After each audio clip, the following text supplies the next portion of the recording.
Mazza qildimning navbatdagi soni. Diqqat, mazza qiling. Ba'zi bir quloqlar o'zgaruvchan bo'lar ekan.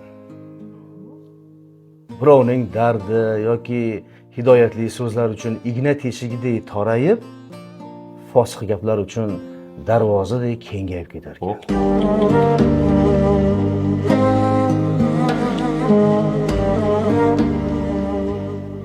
Olg'a. Biz senga ishonamiz. Lekin ich-ichimizdan mag'lubiyatingni kutamiz. Hurmat bilan, do'stlaring.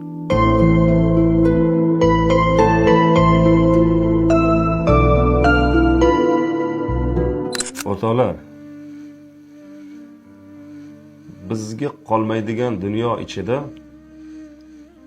bizga qoladigan gunohlar orttiryapmiz. Afsus.